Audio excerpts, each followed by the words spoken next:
But who makes it moral or immoral? You do, and I do, and she does, and she does. God does. How do you know that God is the good one and the devil's the bad one? because God is more powerful, and he was cast Oh, out. Might makes right. So might makes right. What's that? So might makes right.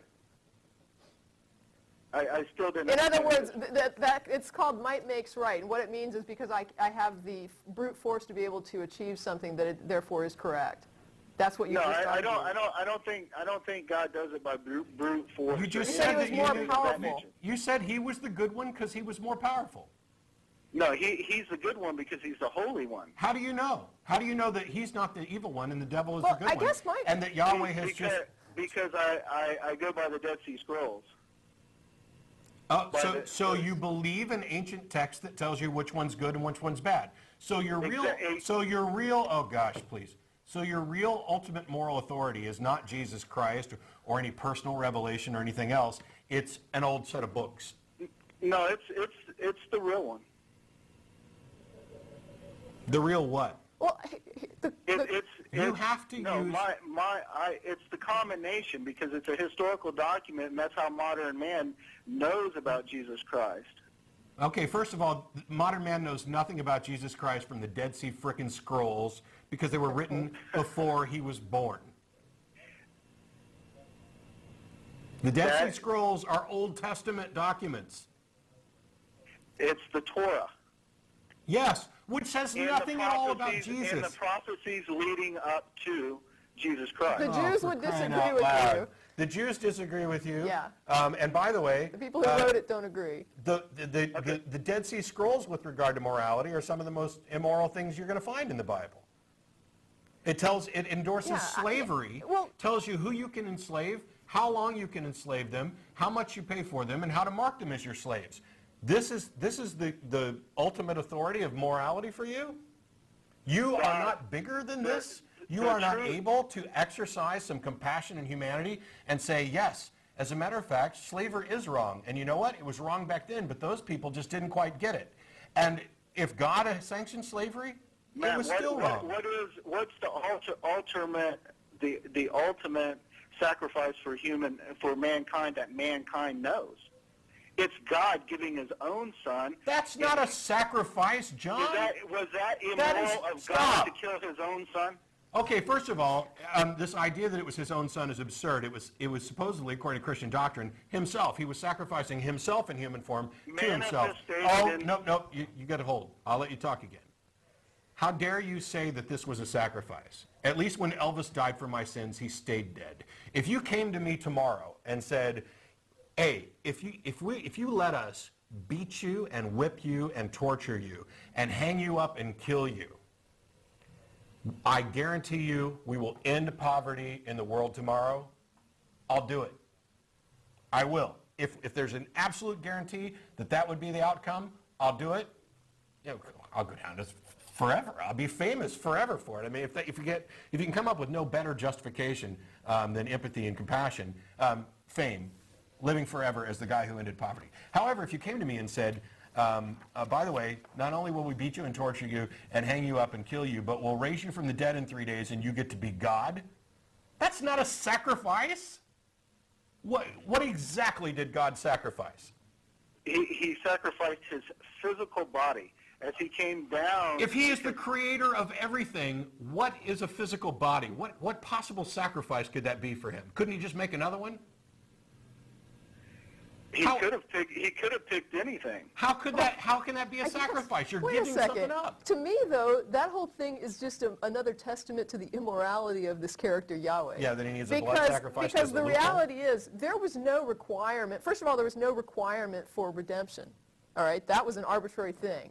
If God is all powerful, then He can say, "I'll accept or not accept anything." There was a requirement by Jewish law. Well, so God is subject to Jewish law? No, God created the law of parenthood, supposedly. The point is, if He's dictating this, then He's making the game. He's making these rules. So He's the one that says, hey, let's kill somebody. Let's torture them, and let's kill them, and let's slaughter a human being as recompense for all these guilty people so that they can then, be rewarded for their lives of guilt.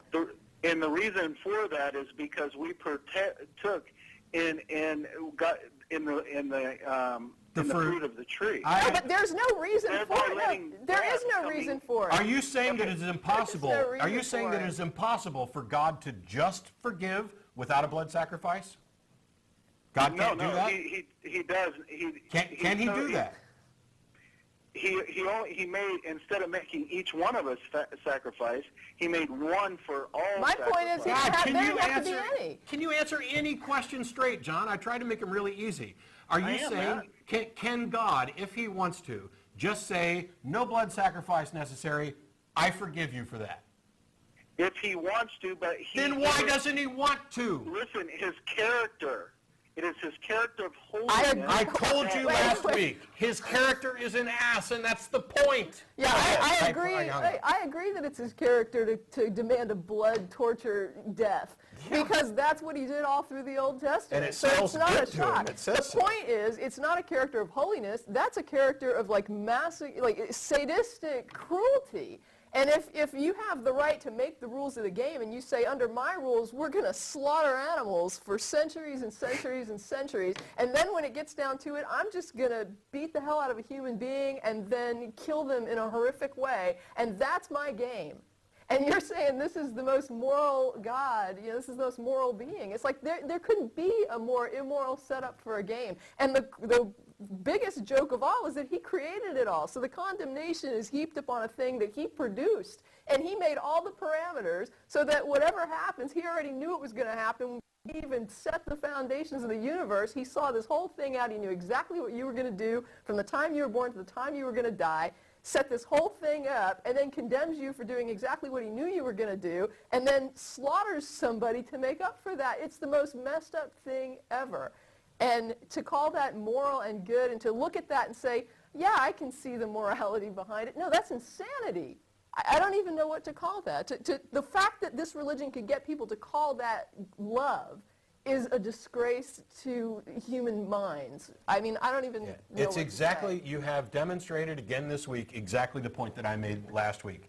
And that is that in bending over backwards to accept an immoral doctrine as moral, you have sacrificed your humanity, you have sacrificed your compassion, you have bought into absurdities and lies. You basically said that whatever God says goes.